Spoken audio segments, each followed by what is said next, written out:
আমার ওয়াজের বয়স চলছে ৬০ বছর। আজকের থেকে স্টার্ট দিছি ডাক, যাদের সঙ্গে বয়ান করতাম আর কেউ নাই নাই থাকলে দু একজনের নাম বলেন। একজনের নাম কোন আছে? মৌলানা কামালউদ্দিন জাফরি। কামালউদ্দিন আমার এক সমান বয়স। মৌলানা সাইদি সাহেব তো চলেই গেলেন,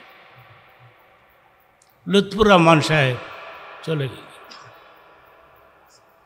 শেখুল হাদিস আল্লামা আজিজুল হক, মৌলানা আব্দুল গফফার, মৌলানা আমিনুল ইসলাম, এদের সঙ্গে আমি বয়ান করেছি। এরা কেউ নাই, সব বেহেশতে চলে গেছে, জান্নাতে চলে গেছে। চিৎকার মেরে বলেন আলহামদুলিল্লাহ।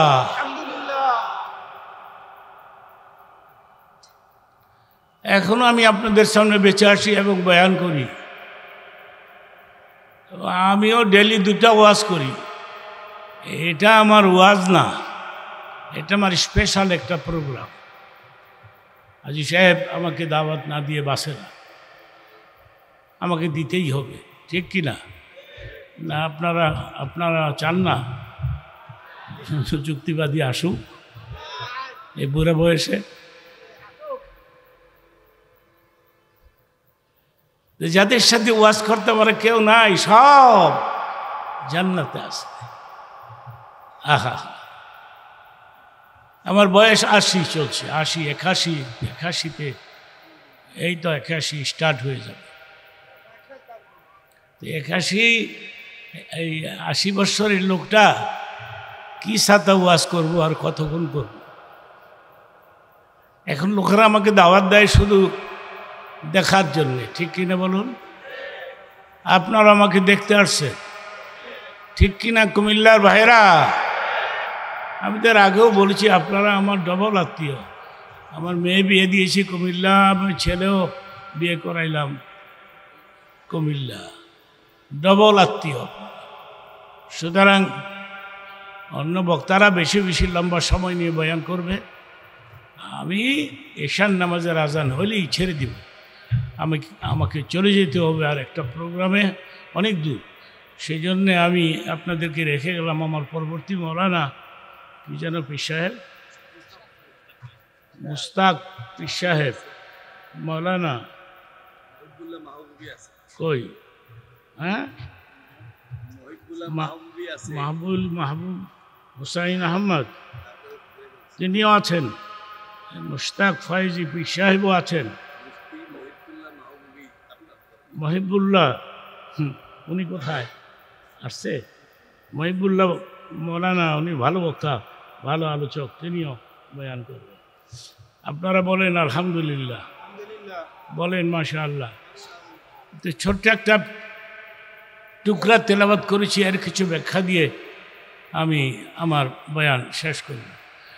নাহনু নাযালনা যিকরা ওয়া ইন্না লাহু লাহাফিজুন। অর্থটা কি? অর্থ হলো কোরআন আমি নাজিল করেছি, এবং অর্থ শেষ হবে চিল্লায়া সুবহানাল্লাহ কোন লাগো। কোরআন আমি নাজিল করেছি, এটাকে ধরে রাখার দায়িত্ব আমি আমার হাতের মধ্যে রেখে দিয়েছি। নারায়ে তাকবীর, নারায়ে তাকবীর। কোরআন শরীফকে দুনিয়ার থেকে উঠাই দেওয়ার ক্ষমতা কারো নাই। যত লোকেরাই চেষ্টা করুক, ওয়াজের মধ্যে বাধার সৃষ্টি হয়েছে। মৌলানা সাইদি সাহেবের নাম নিলেই বক্তা আর চেয়ারে বসে থাকতে পারে, স্পিকার টেনে নেওয়া যায়, স্পিকার শুদ্ধ টেনে নেওয়া গেছে, বক্তাকে লাজাহান করা হয়েছে, বক্তাকে ক্রিটিসাইজ করেছে, বক্তাকে চেয়ারে বসে থাকতে দেয় নাই। মৌলানা সাইদি সাহেব, ওনার নামটা কেন নেওয়া হলো? মৌলানা সাইদি তো দেশের পরিস্থিতি দেখে যায় নাই, ঠিক কিনা বলেন? আমার খুব বন্ধু মানুষ মৌলানা সাইদি সাহেব। একবার আমাকে দাওয়াতও করেছিলেন ওনার এলাকায়। আমি বললাম আপনি থাকতে আবার আমি যাবো কেনা? কয় এক এক ফুলের এক এক গন্ধ। আমার ওয়াজে তো আর মানুষ কান্দে না, আপনার ওয়াজে তো মানুষ কান্দে। আমি বললাম কই কান্দে, আমি নিজেই তো কান্দি না, আমার বক্তৃতার মধ্যে স্পিরিট আছে, মানুষকে আমি খেফাই দিতে পারি, কিন্তু আপনার কিছু বয়ান আছে, কিছু আলোচনা আছে যেটা হৃদয় বিদারক, মানুষের চোখে পানি এসে যায়। আমার এলাকার লোকেরা আপনাকে এক নজর দেখতে চায়, কিন্তু আমি সময় দিতে পারি নাই, জেল হয়ে গেল, জেলের ভিতরে নিয়ে গিয়ে হলো বছরের পরে বছর। কত কষ্ট করলো এই লোকটা। নারায়ে তাকবীর, নারায়ে তাকবীর, সাইদি সাহেবের শত্রুরা হুঁশিয়ার সাবধান। হ্যাঁ ঠিক আছে, বড় সাইদির কথা তো আমিই বলতেছি, আমার ডিপলি ফ্রেন্ড, একসাথে এক মাদ্রাসায় লেখাপড়া করি নাই, কামালউদ্দিন জাফরি ঢাকা আলিয়াতে একসাথে আমরা লেখাপড়া করেছিলাম, কিন্তু উনি অন্য মাদ্রাসায় লেখাপড়া করেছেন, কিন্তু আল্লাহ পাক তাকে আলাদা একটা মালাকা, একটা শক্তি, একটা বুদ্ধি, কথা বলার উপস্থাপনা, তারপরে ভাষাগত পণ্ডিতের মতো এমন ওয়াজ করতেন, গোটা পৃথিবী কাঁপাই দিলেন উনি। দুনিয়ার কত দেশে উনি গেলেন, আমিও গেলাম, উনিও গেলেন, কিন্তু ওনার মতো আরেকজন বক্তা কি হবে? চিল্লায় বলান হবে? আর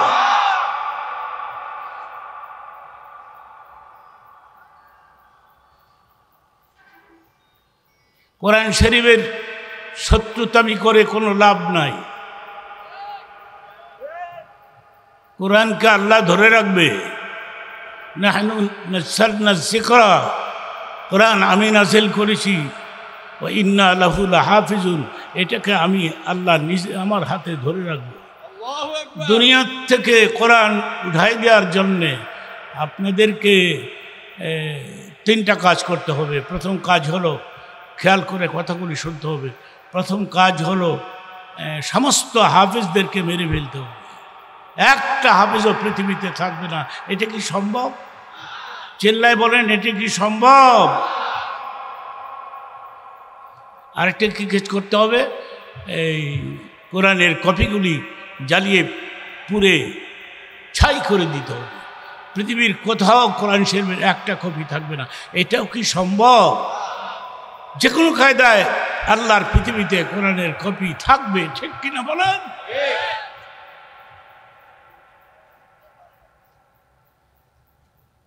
আরেকটা কি হলো, এই যে দেখেন, এই দুটো না হয় করলেন, কিন্তু হাফেজ সাহেবের সিনার মধ্যে যে 30 পারা কোরআন আছে, এটাকে সরাই দিবেন কেমনে? একজন হাফেজ যদি মনে করেন একজন হাফেজ পৃথিবীর কোনো জায়গায় আছে, তাহলে ওই হাফেজটাই 30 পারা কোরআন শরীফ কণ্ঠস্থ তার সিনার মধ্যে আছে, তো সে নতুন করে কোরআন শরীফের কপি বানায়া বাজারজাত করে দেবে। তা আপনি এটাকে বিদায় করে দিবেন কেমনে? কোরআনকে সরাই দিবেন কেমনে? এটা কি সম্ভব? চিল্লা একসাথে বলেন, এটা কি সম্ভব? হেরা পর্বতের গুহায়, আমি ছোট্ট করে বলি, আমার সময় শেষ, প্রায় আধা ঘন্টা আছে, আধা ঘন্টা কথাগুলি আমি শেষ করব। এই হেরা পর্বতের গুহায় কোরআন শরীফ আল্লাহ পাক রসুল সাল্লাল্লাহু আলাইহি সাল্লাম রসুল আরবিকে কীভাবে মুখস্থ করার সুযোগ করে দিলেন। হেরা পর্বতের গুহায় হযরত জিবরাইল ফেরেশতা গিয়ে বললেন, ইয়া মুহাম্মদ ইকরা, আপনি পড়ুন, আপনি পড়ুন। নবী বললেন, মা আনা বিকারিন, আমি পড়তে জানি না। আপনারা বলেন, নবী কি লেখাপড়া জানতেন? একসাথে বলেন, একসাথে বলেন, নবী কি মূর্খ? নবী কি মূর্খ? এতগুলো লোক আমি বোধহয় কানে কম শুনি, এই নবী কি মূর্খ? ইকরা ইয়া মুহাম্মদ, মুহাম্মদ সাল্লাল্লাহু আলাইহি সাল্লাম আপনি পড়ুন। নবী বললেন, মা আনা বিকারিন, আমি পড়তে জানি না, আমি পড়তে জানি না। হযরত জিবরিল বললেন, আপনাকে যে পড়তেই হবে রে নবী। হাদিসের মধ্যে আসছে, হযরত জিবরাইল রসুল আরবিকে 2 হাত বাড়াইয়া নিজে ধরে নিজের বুকের সঙ্গে 3টা চাপ দিলেন, চাপ দিয়া ছেড়ে দিয়ে বললেন, এবার আপনি পড়ুন। নবী বললেন, কি পড়ব? দেখেন কথাটা বেশ কম হয়ে গেল। চাপ দেওয়ার আগে নবী বললেন, আমি পড়তে জানি না, আর চাপ দিয়া যখন ছেড়ে দিলেন তখন বললেন, আমি কি পড়ব? চাপ দেওয়ার আগে বলছে আমি পড়া জানি না, চাপ দিয়া ছেড়ে দিয়ে যখন বললেন পড়ুন, নবী বললেন, আমি কি পড়ব? চিল্লায় বলেন আল্লাহু আকবার। পড়ার জন্য তিনি রেডি। ইকরা বিসমি রাব্বিকাল্লাযী খালাক। হযরত জিবরাইল যখন পড়তেছেন, নবী ভাবলেন কোন একটা শব্দ যদি ভুল হয়ে যায়, মিস হয়ে যায়, তাহলে অবস্থা কেমন হবে। জিবরাইলের সঙ্গে আমিও পড়তে থাকি, তো জিবরাইলও পড়ে, নবীও পড়ে। কথাটা খেয়াল করবেন, অনেক দামি কথা এটা। জিবরাইলও পড়ে, নবীও পড়ে। আল্লাহ পাক তখনই ডাক দিয়ে বললেন, লা তুহাররিক বিহি লিসানাকা লিতাআজালা বিহি। হে নবী, জিবরাইলের সঙ্গে আপনি পড়বেন কেন? জিবরাইল পড়ুক, আপনি শুধু শুনবেন, আপনি শুনতে থাকেন, জিহ্বা ঘন ঘন নাড়াবার দরকার নাই। ইন্না আলাইনা জামআহু ওয়া কুরআনা, গোটা কোরআনটা আমি নিজের হাতে আপনার ছেলের মধ্যে গাঁথিয়া। এরপরেও রসুল আরবি প্রতি রমজান মাসে হযরত জিবরিলকে সামনে বসায়া 3 খতম কোরআন তেলাওয়াত করে শোনাই। ডাক দিয়ে বলতেন, জিবরিল তুমি আমারে 3 খতম শোনাও, আমি তোমাকে 3 খতম শোনাবো। এরপরে একটা শব্দ নবীর ভুল হয় নাই, চিৎকার মেরে বলে সুবহানাল্লাহ সুবহানাল্লাহ। এই যে আপনারা আশ্চর্য হবেন, শুনলে খুশি হবেন, 8 বছরের একটা ছেলে, কথাটা রিপিট করলাম, 8 বছরের একটা ছেলে এটা 1 বছরে 30 পারা কোরআন শরীফ কণ্ঠস্থ করে ফেলেছে। পেপারের মধ্যে দেখলাম 8 বছরের ছোট্ট একটা ছেলে এটা 1 বছরে কোরআন। দেখেন এটা কিভাবে সম্ভব হলো? এটা আল্লাহ ঢুকাই দিছে, ঠিক কিনা? 8 বছরের ছেলের সেনার মধ্যে আল্লাহ নিজে ঢুকাই দিয়েছে। কেমন হলো এটা? পৃথিবীর 52টা দেশ, 50টা দেশ, মুসলিম দেশগুলো, এগুলি সব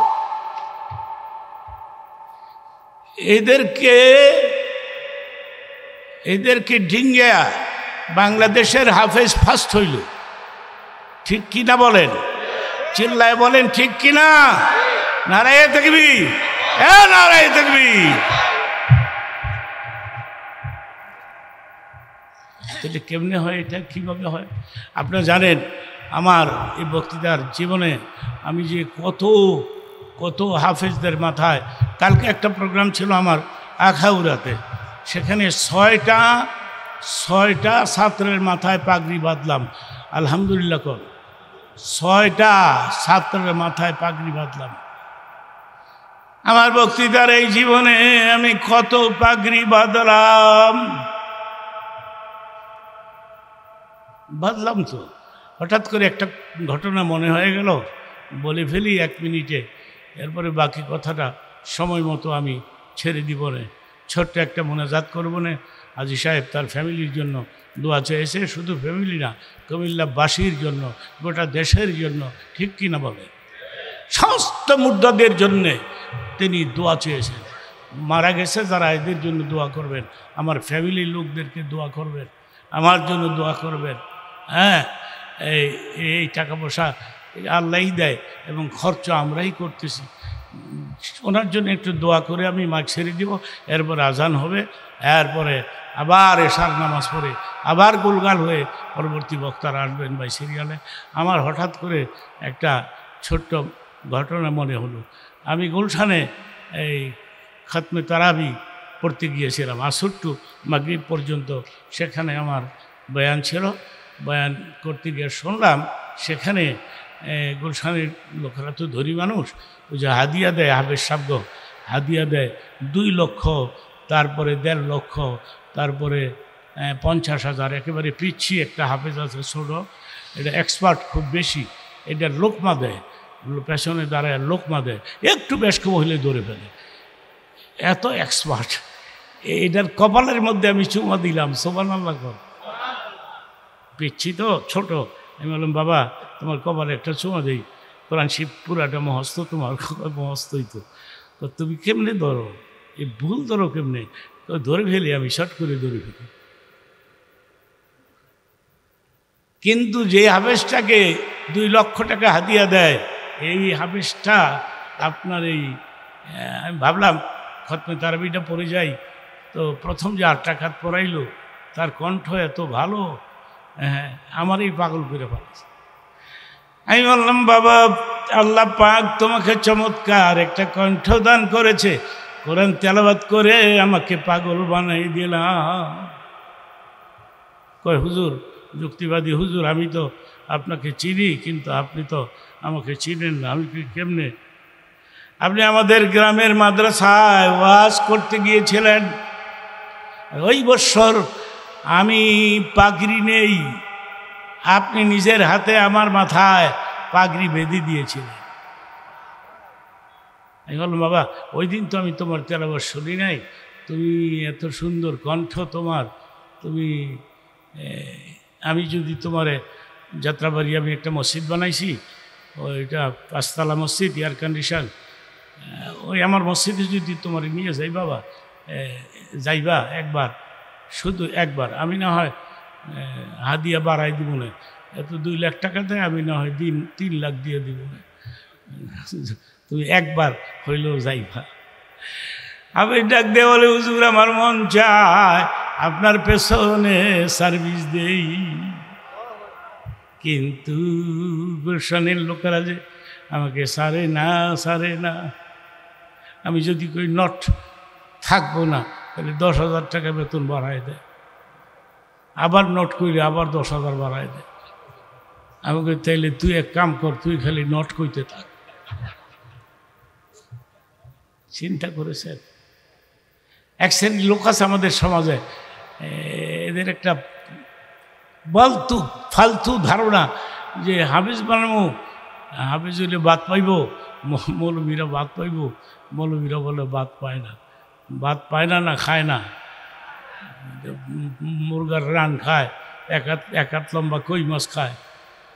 মোমেন সিং ভালি মারা গেছে, ভদ্র মহিলা, যেদিন মারা গেছে সেদিন আমার চোখে একটু পানি আসছিল এবং তার জন্য দোয়াও করেছিলাম।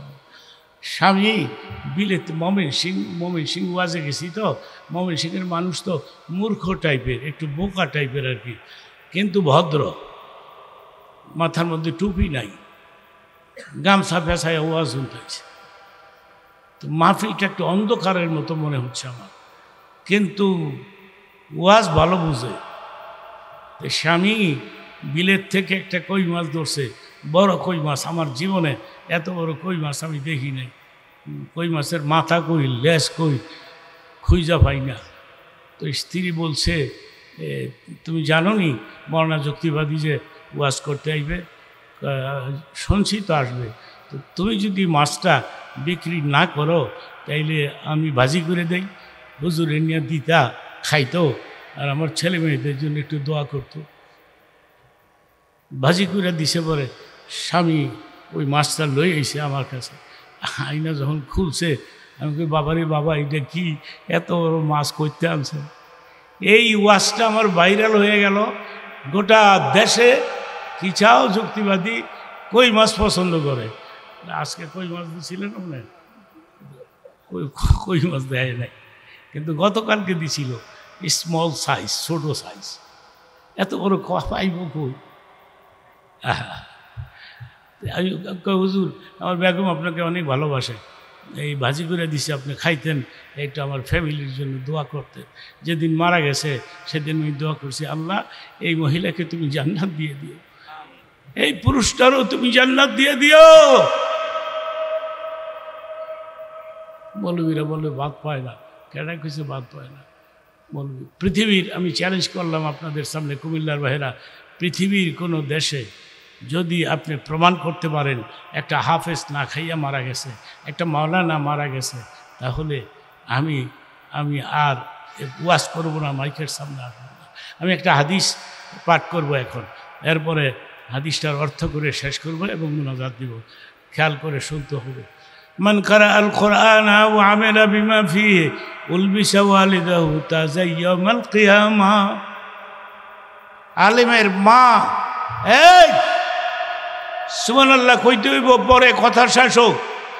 মাওলানার মার মাথায়, হাফেজের বাবার মাথায় আল্লাহ পাক নিজের হাতে তাজ পরাই দিবে। নারায়ে তাকবীর, নারায়ে তাকবীর। যুহু আহসানু মিন জুই শামসি ফি বুয়ুতি দুনিয়া। হাশরের ময়দানে আল্লাহ পাক হাফিজের মাওলানার মার এবং বাবার মাথায় যে তাজ পরাই দিবে, ওই তাজটা দুনিয়ার সূর্যের চাইতে কয়েক হাজার গুণ আলো বেশি হবে।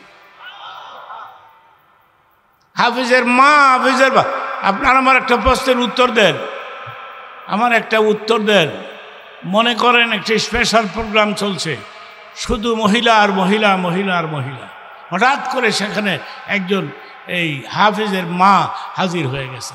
কেমনে কেমনে কথাটা সরাসরি হয়ে গেছে, হাফিজের মা বলে আসছে, হাফিজের মা বলে আসছে। সমস্ত মহিলা দৌড়ে আসছে তার কাছে। আপনি কি হাফিজের মা?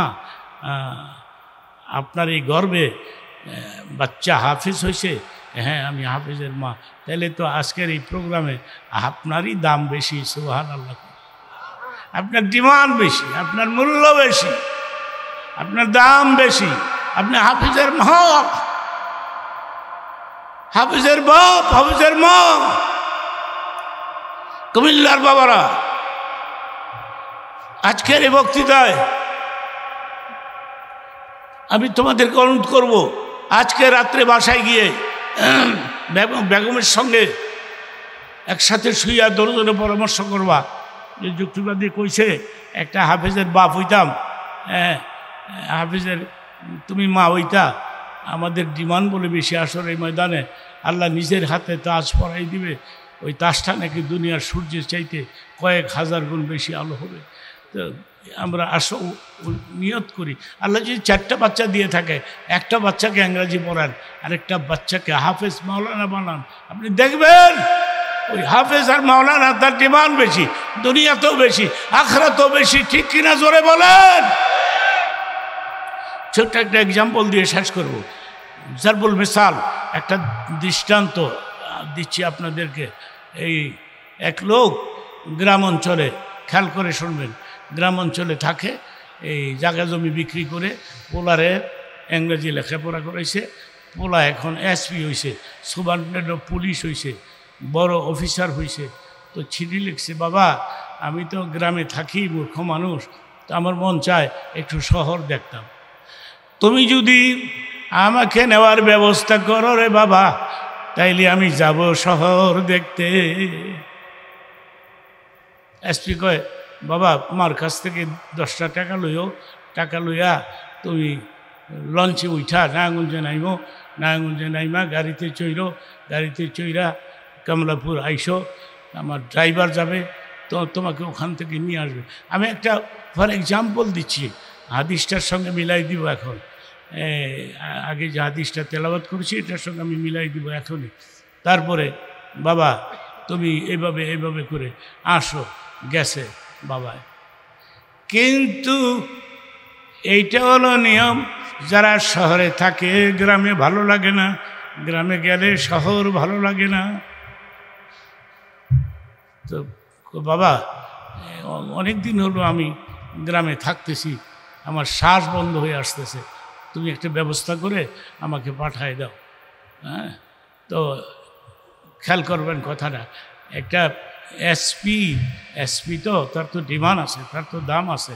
এসপি তার পার্সোনাল একটা বেডের মধ্যে বাবার অ্যাড্রেস, বাবার নাম, ঠিকানা, নিজের সিল ছাপ্পর দিয়া এই কাগজটা পেশায়, বাবা এটা একটা শ্রোতা তোমার পকেটে ভরে দিলাম, ড্রাইভার তোমার কমলাপুর দিয়ে আইব না, দিয়ে আইলে তুমি বিপদে পড়লে রাস্তাঘাটে ওই শ্রোতাটা শো কইরো, শ্রোতাটা বার কইরো।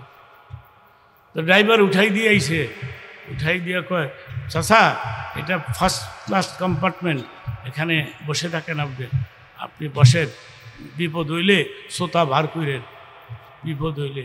তো বিপদ হইলে কি বিপদ হইল, হঠাৎ করে দুই পুলিশ গিয়ে উঠছে সেখানে। দুই পুলিশ গিয়ে যখন উঠছে, এই বুড়া টিকিট আছে? বুড়ায় কয়, আমার টিকিট লাগে না। বুড়ার পাওয়ার কি দেখেন, কয় টিকিট লাগে না। আসলে সোতানা আছে তো, এইটাই তার একটা ক্যাপিটাল, একটা সম্বল। চিল্লা এখন সুবহানাল্লাহ, টিকিট লাগে না, টিকিট লাগে না। স্ক্রুপ টিস্ক্রুপ ঢিলা বোধ হয়, দইরা বার কর। তখনই যখন পুলিশ গেছে ধরতে এবং বের করে দিতে, তখনই এই বুড়ায় সোতাটা বার করছে। সোতা বার করে, এই পুলিশ, এইটাই তো আমার টিকিট, এইটার মধ্যে আমার পরিচয় আছে, এইটা এসপির সাইন না, সিল না। এটা দেখা পুলিশ, এক পুলিশ আরেক পুলিশের কয়, কিরে দাঁড়াবি না দৌড় দিবি, কোনটা করবি, যাবি কই, ভাগবি কই, কী করবি এখন? এখন পুলিশ কয়, চাচা পান খাইবেন? কয়, আমি পান খাইব। এই চা খাইবেন? আমি চা খাই না। দুই পুলিশ পাহারা দিতে দিতে রে নিয়ে গেছে লঞ্চের সারেঙের কাছে, পার্শ্বে বসাই দিয়ে বলে, ও সারেক, এটা এসপির বাবা, গ্রাম সোজা লঞ্চটাকে থামাইয়া নামাই দিয়েন, আর আপনার পোলার কাছে কমপ্লেন দিয়েন না, চাকরি থাকতো না। মাফ চাইলাম আপনার কাছে, ক্ষমা চাইলাম। একটা উদাহরণ দিলাম, এখন আমি হাদিসটা এখানে এসে মিলাই দিব আপনাদের সামনে। মরনা যুক্তিবাদী, মরনা যুক্তিবাদী পুলিশ চিনছে এসপির বাবারে সোতা দিহা, কিন্তু আসরের ময়দানে আমার ফেরেশতারা কি করে বুঝবে, কি করে জানবে? আমি যে হাফেজের বাপ, হাফেজের মা, আমি যে হাফেজের মা, হাফেজের বাপ, আমার কেমনে বুঝবো? আমার মার সঙ্গে আমি জান্নাতে কেমনে যাব, এটা কেমনে বুঝবো? তখন আল্লাহ ফেরেশতারা বলবে, তোমার মার মাথায়, তোমার বাবার মাথায় উলবিসাবু আলিদাহু তাজা ইয়াউমাল কিয়ামা, হাসরের ময়দানে আল্লাহ পাক নিজের হাতে তাজ পরাই দিবে। এই তাজ দেখার সঙ্গে সঙ্গেই ফেরেশতারা চিনতে পারবে এটা হাফেজের মাপ, এটা হাফেজের বাপ। ওয়েলকাম ওয়েলকাম, চলেন যাই জান্নাতুল ফেরদাউসে পৌঁছাই দেই। একটা ছেলেকে হাফেজ বানাও, হাফেজের বাপ হও, হাফেজের মাও। একবার কোথায় জানি কোন এয়ারপোর্টে আমি বসেছিলাম, এয়ারপোর্টে বসে আছিলাম, তো এক ওসি, থানার ওসি, ওসি সাহেব কেমনে কেমনে জানি আমার চিনছে আর কি, চিন্না কয়, আপনি মৌলানা যুক্তিবাদী না? আমি তো ইয়াস,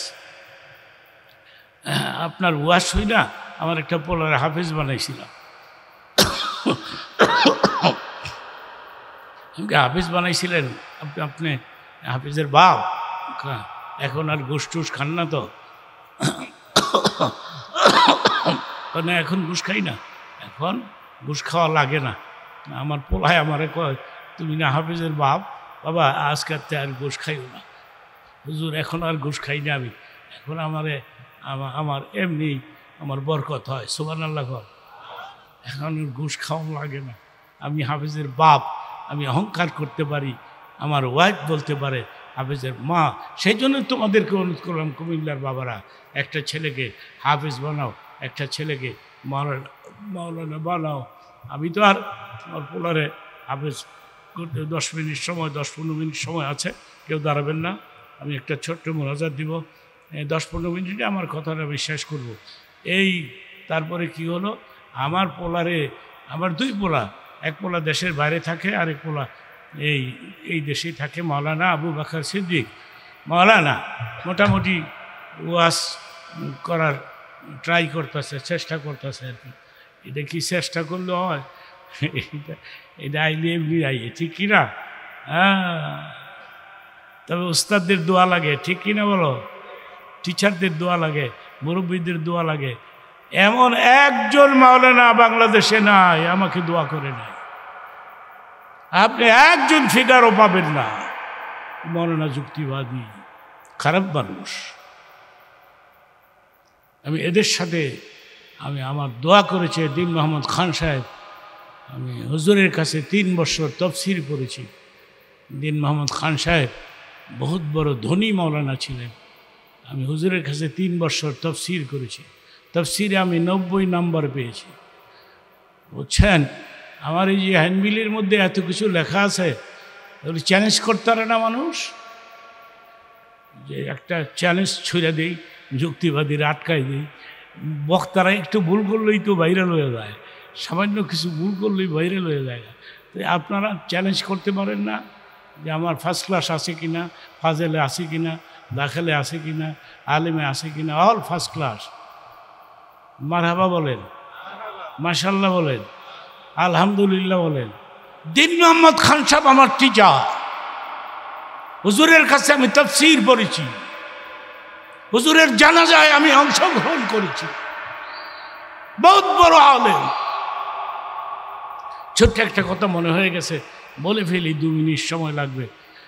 এই দেশ স্বাধীনের পরে আরমানি টোলা ময়দানে প্রথম ওয়াজ হলো। তখন বক্তা, আগের বক্তারা মৌলানা সাইদি সাহেবও ঢাকাতে তখন উঠে নাই। আমি মাত্র স্টার্ট দিছি, বয়স অল্প, পিচ্ছি মৌলানা, স্টার্ট দিছি। তো ওই ওয়াজের মধ্যে সভাপতি ছিলেন দিন মোহাম্মদ খান সাহেব, তিনি ছিলেন সদর জলসা। তো রাত 11টার দিকে আমার নাম ডিক্লার আসলো, এখন আপনাদের সামনে বয়ান করবেন মৌলানা মীর হাবিবুর রহমান যুক্তিবাদী হই না। হুজুরে গার বেহা করে আমার দিকে চাইছে। আমি যে তার ছাত্র এটা তো আর জানে না, আমি যে তার কাছে পড়ছি এটা তো আর জানে না। আমার দিকে চাইছে যুক্তিবাদী আবার ক্যাডারে, এটা কোত্থেকে আমদানি হইল। হুজুর আমার নামটা যখন ডিক্লার দিছে, আমি তো আর বলি নাই আমার টিচার, এটা বলি নাই। কিন্তু এটা হুজুরের নেচার ছিল, অভ্যাস ছিল। এই ওয়াকাদা রাব্বুকা আল্লা তা'বুদু ইল্লা ইয়াহু ওয়া বিল ওয়ালিদাইনি ইহসানা, এই আয়াত দিয়ে তিনি ওয়াজ স্টার্ট করতেন সবগুলো মাহফিলে। আমি ওই দিনে আয়াতটাই স্টার্ট দিলাম। এই হুজুরের যে আয়াতটা দিয়ে শুরু করে, এইটাই আমি ওয়াকাদা রাব্বুকা আল্লা তা'বুদু ইল্লা ইয়াহু ওয়া বিল ওয়ালিদাইনি ইহসানা। তা আমার দিকে চাইছে আমার এই আয়াত পর লোকের লেগা। দেখি তো কি কয় পেছি মৌলানা। তো আমি শুরু করলাম আল্লাহর নামের উপরে বিশ্বাস করে। আমি এক জায়গায় ওয়াজ করতে আমি চলে গেলাম হুজুর সাল্লাল্লাহু আলাইহি সাল্লামের ছোট্ট একটা জীবনীর থেকে কথা বলতে শুরু করে দিলাম। হুজুরের বয়স তখন 6 বছর। তিনি ওনার মাকে বললেন, মা তোমার কাছে শুনছি আমার বাবার কবর বলে মদিনায়। সুবহানাল্লাহ, আব্দুল্লাহর কবর মদিনাতে। মা, আমার মন চায় মদিনায় যাব, আমার বাবার কবর আমি জিয়ারত করব। তোর দাদার অনুমতি লাগবে, তোর দাদার পারমিশন লাগবে, তোর দাদার অনুমতি লাগবে। যাইয়া বলে আপনার নাতি পাগল হয়ে গেছে, মদিনায় যাবে, তার বাবার কবর দেখবে। তখন দাদা বলল, বৌমা তুমি তোমার সাথে করে উম্মা ইমান দাসীকে সাথে করে যাও রে বৌমা, মদিনায় যাও, আব্দুল্লাহর কবর দেখবে আমার নাতি। 6 বছরের নবী মদিনাতে গেছে বাবার খবর দেখতে। কবরের পার্শ্বে দাঁড়ায়া নবীর মা তখন বলেছিলেন, এটা তোর বাবার কবর, এটা তোর বাবার কবর। আমার কুল থেকে নেমে যা, ওর থেকে নেমে যা, এটাই তো তোর বাবার আব্দুল্লাহর কবর। যা সে কবরের পাশে গিয়া দাঁড়া। এটা হাদিসের আলোচনা, বুখারী শরীফে এই আলোচনা আসছে। সুবহানাল্লাহ কও।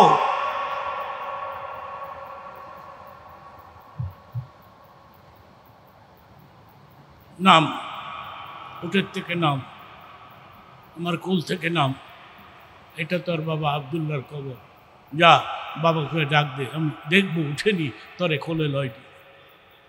তো বুখারীতে আসছে, সেই কবরের পাশে দাঁড়ায় রাসূল আরবি 6 বছরের বালক এত জোরে চিল্লে কাঁদছিলেন। আমার মা মক্কা থেকে কষ্ট করে বহু দূর পর্যন্ত নিয়ে আসছে আমাকে তোমার কবর দেখার জন্যে। দাদার অনুমতি নিয়ে গো আমি আসছি তোমাকে দেখতে। বাবা কয়ে তোমারে ডাকতেছি, ওঠো গো বাবা, একবার হলো উঠো, আমাকে কোলে লও, উঠো একবার হলো কোলে লও। নবী তো খুব সুন্দর ছিলেন, চিল্লায় বলেন আল্লাহু আকবার। অনেক বেশি সুন্দর ছিলেন, যে দেখতো পাগল হয়ে যেত, যে দেখতো পাগল হয়ে যেত। মানুষগুলো মদিনা থেকে চতুর্দিক থেকে দৌড়ে আসতেছে, এটা কে, কোন ছেলে, এভাবে কান্দে কেন, এভাবে কান্দে কেন? লোক জমা হয়ে গেল, গ্যাদারিং হয়ে গেল। হঠাৎ করে ইহুদি আসছে, ইহুদি জিজ্ঞেস করে, ও জনগণ, তোমাদের গ্যাদারিং কেন? তোমরা সবাই একসাথে মিলে কাঁদো কেন? লোকেরা বলে এই ছেলেটা কাঁদে, সেই জন্য আমরা কাঁদি। তোমার নাম কি বাবা? আমার নাম মোহাম্মদ। এই কবর কার? আমার বাবার কবর। নাম কি? আব্দুল্লাহ। এই ভদ্রমহিলা তোমার কি হয়? আমার মা হয়। নাম কি? আমেনা। ইহুদি 100 ভাগ শিউর হয়ে গেছে, এই ছেলেই হবে মুহাম্মদুর রাসূল। ডাক দিয়ে বলে, আমেনা রে, তাড়াতাড়ি মদিনা ছেড়ে চলে যাও। মদিনা তোমার ফোলার জন্য নিরাপদ নয়। আমি কারো কাছে বলবো না। আমি ইচ্ছা করলে ইহুদিদের আড্ডাখানায় গিয়ে খবরটা বলতে পারি, লক্ষ লক্ষ টাকা আমি পুরস্কার পাবো, কিন্তু আমি কেন জানি তোমার পোলারে দেখতে আমার মায়া লাগে, আমার দরদ হয়, আমি বলবো না। আমি কথাটা আমার বুকের ভিতরে চাপা দিয়ে রেখে দিলাম। তুমি মদিনায় আর থাইকো না, তুমি চলে যাও। এই ওয়াজটা যখন আমি করলাম, তখন আমি দেখলাম দিন মোহাম্মদ খান সাহেব চোখের পানি বুঝতেছে, কেঁদিয়ে ফেলে দিয়েছেন হুজুর নিজেই। আর ওই দিন আমি ভাবলাম আমার ওয়াজ সার্থক হয়ে গেল। আমার বয়ান শোনার পরে যখন আমার টিচার কাঁদলো, তাহলে আমার আর কিছু লাগবে না। টিচারদের দোয়া নিতে হয়, শিক্ষকদের দোয়া নিতে হয়, ঠিক কিনা জোরে বলো।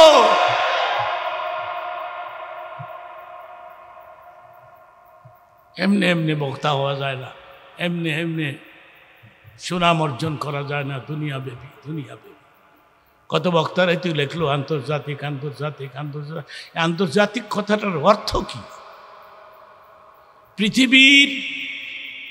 পৃথিবীর 3 ভাগের 1 ভাগ দেশ, যদি 3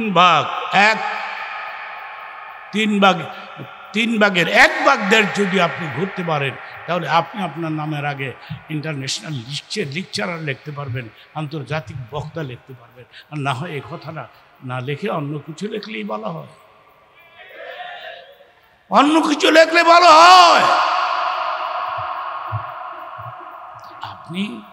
আমরা তো কত দুনিয়াতে ঘুরলাম, কত দেশে ঘুরলাম, লা ফখরা আলাই, আমি অহংকার করছি না, কত দেশে ঘুরলাম। আমার নামের আগে যে আন্তর্জাতিক লেখে, এইটাও আমার লজ্জা লাগে, শরম লাগে। আমি না করে দিই, এটা লেখো না, খালি আমার নাম লিখে দিও, পীরজাদা। যেমন বড়া খালি পীরজাদাই রইলাম। পীরজাদা মানে পীরের বাচ্চা, পীর হইতারলাম না, খালি পীরজাদা পীর হইতারলাম না। একজনে কইছিল, স্টার দেন, আপনি 1 বছরে 1 লক্ষ মুরিদ হয়ে যাবো গা, গরব হয়ে ওই টেয়া খালি কামাই করবেন, টেয়া খালি খাইবেন।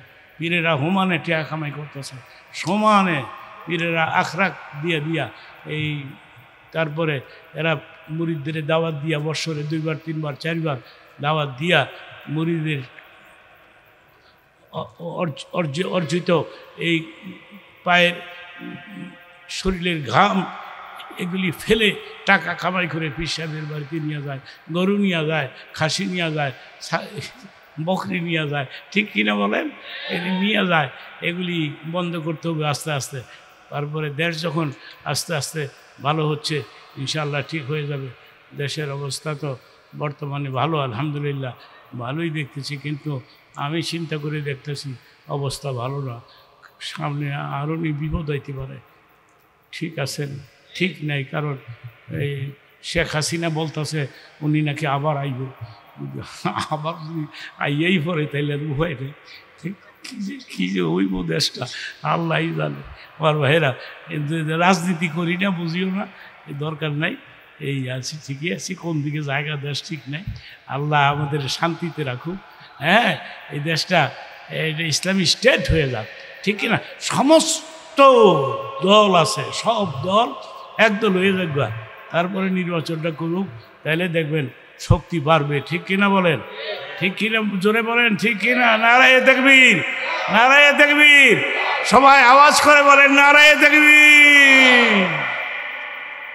এই বছরের আয়োজনটা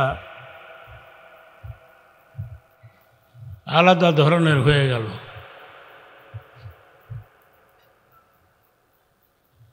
দিনের থেকে শুরু হয়েছে, আসার পরেও আলোচনা চলতেই থাকবে, চলতেই থাকবে।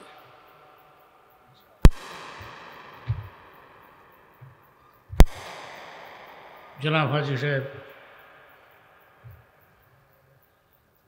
আপনার আয়োজনে আপনার এই বছর টাকা পয়সা একটু বেশি লাগতেছে।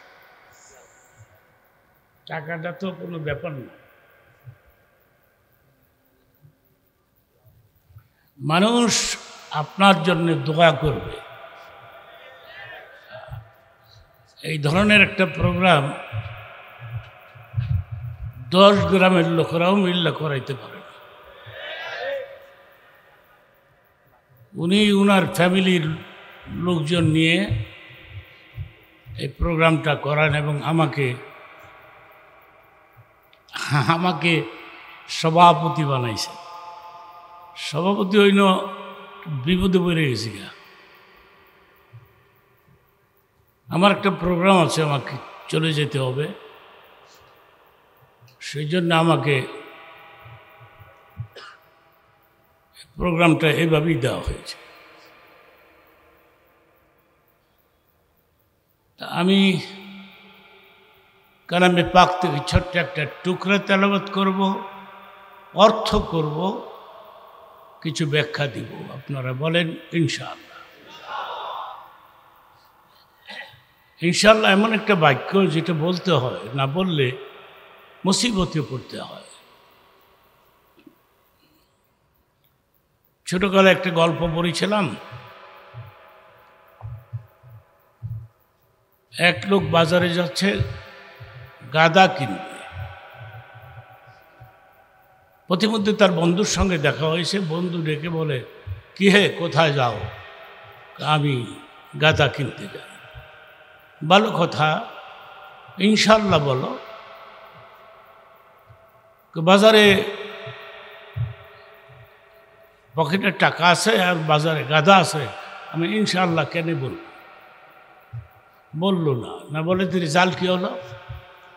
বাজারে ঢুকার সঙ্গে সঙ্গে পকেট মাইর টাকাটা নিয়ে গেছে, গাদাটা আর কিনতে পারল। শূন্য হাতে বাড়ির দিকে যাত্রা ধরেছে। পথিমধ্যে ওই বন্ধুর সঙ্গে আবার দেখা হয়েছে। বন্ধু রেখে বলে, কি হে, গাদা কই? ইনশাআল্লাহ টাকা চুরি হয়ে গেছে। ইনশাআল্লাহ গাঁজা কিনতে পারি নাই। ইনশাআল্লাহ খালি হাতে বাড়ির দিকে যাচ্ছে। এখন ঘন ঘন শুধু ইনশাআল্লাহ। সেই জন্য প্রতিটি কথা বলার আগে আমাদেরকে ইসলাম শিক্ষা দিয়েছে, আমরা বলবো ইনশাআল্লাহ। আওয়াজ করে বলি, কি বলবো? নাহনু নাযালনা যিকরা ওয়া ইন্না লাহু লাহাফিযুন। সাদাকাল্লাহুল মাওলানাল আযীম। একটু দরুদ শরীফ পাঠ করি। আমি চিন্তা করে দেখেছি যে কোনো প্রোগ্রামে দরুদ পাঠ না করলে বয়ানের মধ্যে ফায়দা হয় না, বয়ানটা চমৎকার এবং সুন্দর হয় না। সেই জন্য রাসূল আরবির শানে আমরা একটু দরুদ পাঠ করব আওয়াজ করে। ইন্নাল্লাহা ওয়া মালাইকাতাহু ইউসাল্লুনা আলান নবী। আল্লাহ বলেন আমি এবং আমার ফেরেশতা নিয়া সব সময় আমার হাবিবের নামে দরুদ পাঠ করি। চিল্লা এখন সুবহানাল্লাহ। ইয়া আইয়ুহাল্লাযীনা আমানু সাল্লু আলাইহি ওয়া সাল্লিমু তাসলিমা। তোমরাও আমার হাবিবের নামে দরুদ আওয়াজ করে করে, আওয়াজ করে করে, মুখটারে ভরে ভরে আমরা দরুদ পাঠ করব। আল্লাহুম্মা সাল্লি সাইয়্যিদিনা মাওলানা ওয়া আলা আলি সাইয়্যিদিনা।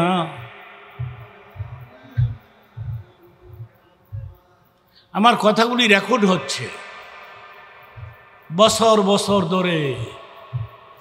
আমি খুশি হয়েছি সর্বদলীয় হোক, সবাই মিল্লা টিল্লা দেশটা নির্বাচিত হোক, এমপি হোক, প্রধানমন্ত্রী হোক, কার কপালে কী আছে ঠিক নাই। আল্লাহ ভালো রাখুক, আপনাদেরকে সুবিধা রাখুক। পরবর্তী বক্তা এশার নামাজের পরে আজান হবে, এশার নামাজের পরে উনি বয়ান করবেন, আমার ভাই মৌলানা আসবেন, তারপরে মৌলানা ফয়জি সাহেব আসবেন। সবাই ওরা আমার ভালো চিনে, কিন্তু আমি অনেকের ঠিক মতো চিনি না। ওরা তো আমাকে চিনেই, আমাকে দেখলেই চিনে সমস্ত বক্তারা।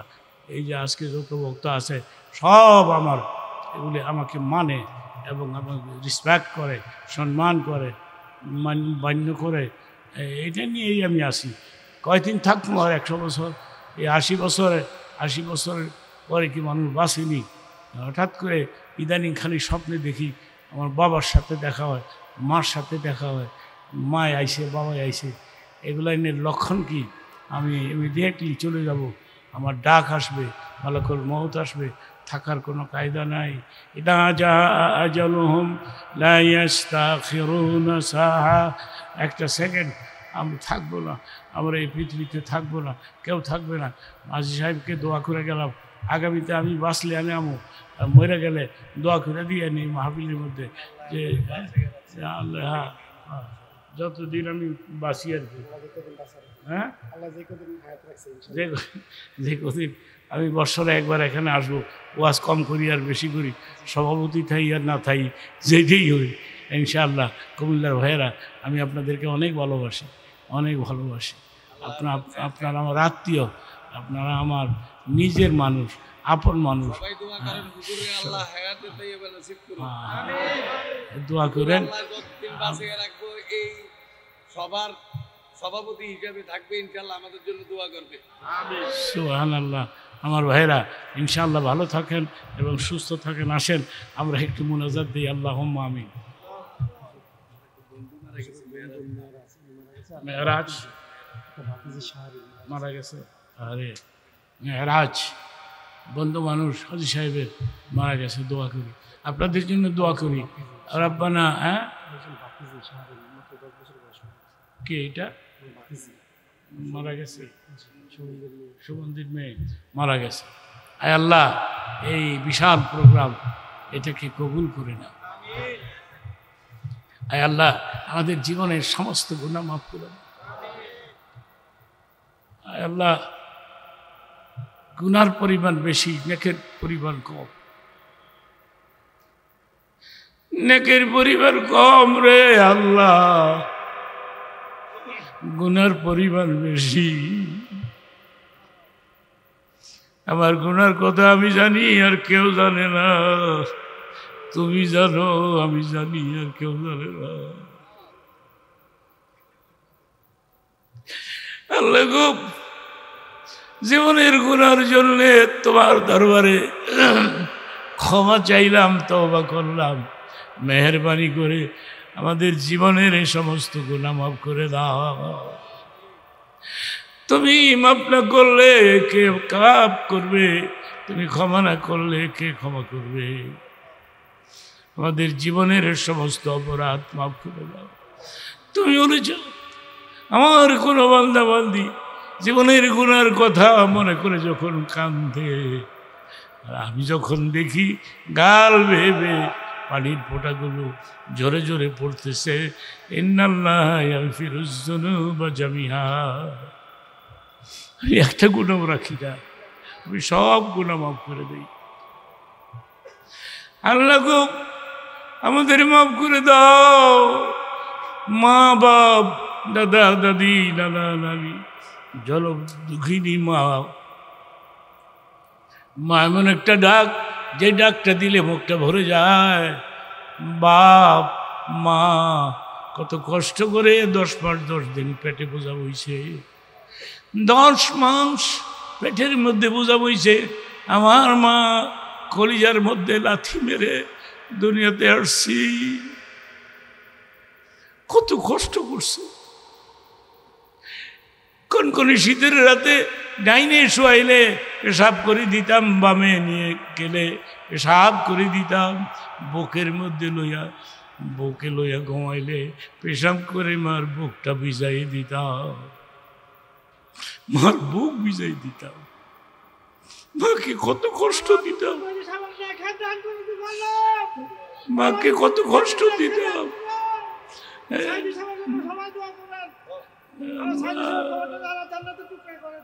আমিন কোন সবাই বলেন আমিন। আল্লাহ পাক কুমিল্লার মানুষ, এখনই আমার আত্মীয়, এদেরকে আমি ভালোবাসি। আল্লাহ আল্লাহ আমাদেরকে, এদেরকে সহ আমাদের জীবনের গুনাহ মাফ করে দাও। মা মা জনম দুঃখিনী কবরে পড়ে আছে। ওয়াজে আসছি আমরা, ফেরেশতা গিয়ে বলছে, আমার মাকে বলছে, তোমার ছেলে তো ওয়াজ শুনতে আসছে, আমার ছেলে আমার জন্য দোয়া করবে নি? অবশ্যই দোয়া করবে। বাপ জিজ্ঞেস করে, আমার ছেলে নাতি ভাতিজা ওয়াজ আসছে, আমাদের জন্য দোয়া করবে নি? অবশ্যই দোয়া করবে। আল্লাহ গো, মায়েরে মাফ করে দাও, বাবারে মাফ করে দাও, মা বাপ সহ মিলে একসাথে তুমি আমাদেরকে জান্নাতুল ফেরদাউস দিয়ে দাও। আর একটা কথা, দেশের মধ্যে শান্তি দিয়ে দাও, দেশে শান্তি নাজিল করে দাও, আর বিপদ চাই না। আল্লাহ তোমার গজব আর নিজে দেখতে চাই না, বিপদ দেখতে চাই না।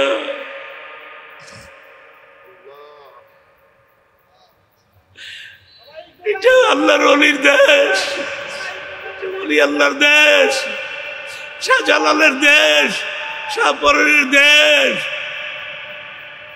লক্ষ লক্ষ মুহাদ্দিস বড় বড় আলেমগুলো কবরের মধ্যে শুয়ে আছে। আল্লাহ, এ দেশে তুমি শান্তি নাজিল করে দাও। আর একটা কথা বলে বিদায় নিব, সেটা হলো রাসূল হাতের, নবীর হাতের হাউজে কাউসার আমাদের নসিব করে দিও।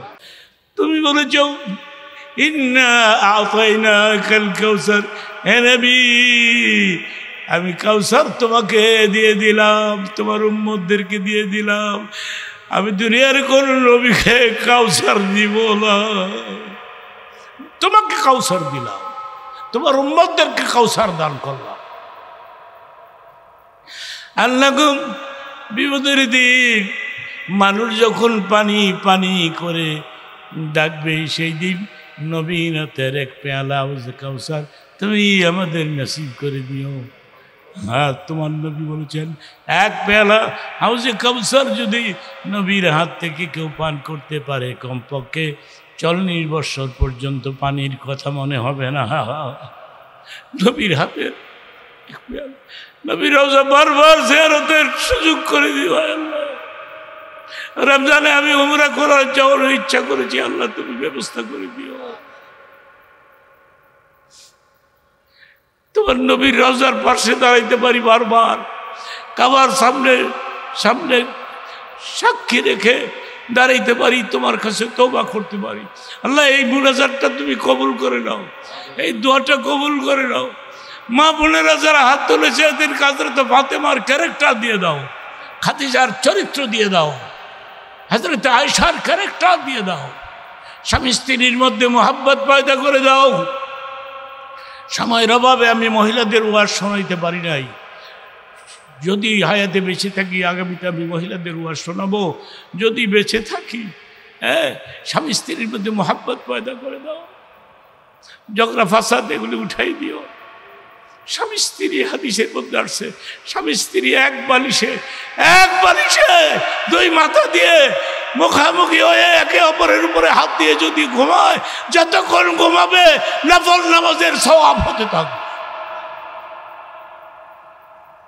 সেজন্য মাদেরকে বলে গেলাম স্বামীর সেবা করবেন, হ্যাঁ, আপনাদেরকে বলে গেলাম নিজ নিজ স্ত্রীর সেবা করবেন, এদেরকে বেশি বেশি করে ভালোবাসবেন।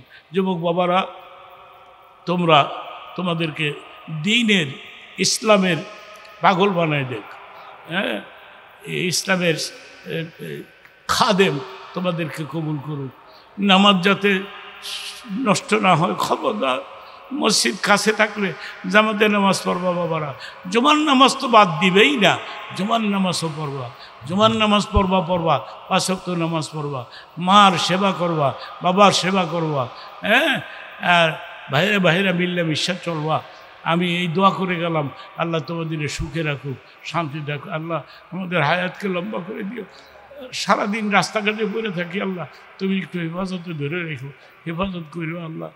মৌতের দিনে মোদের জবানে জারি রেখে দিও তুমি লা ইলাহা ইল্লাল্লাহু মুহাম্মাদুর রাসূলুল্লাহ। আসসালামু আলাইকুম ওয়া রাহমাতুল্লাহ ওয়া বারাকাতুহু। এখন আজান হবে, এশার আজান হবে, পরবর্তী বক্তা ওয়াজ করবে, আপনারা ওয়াজ শুনে এখান থেকে যাবেন। হ্যাঁ, আমাদের কুমিল্লার, ঢাকা এবং কুমিল্লা, নোয়াখালী এই সমস্ত দেশের মানুষেরা রাত 10টা, 11টা, 12টা পর্যন্ত ওয়াজ শুনে, অসুবিধা নাই। হ্যাঁ,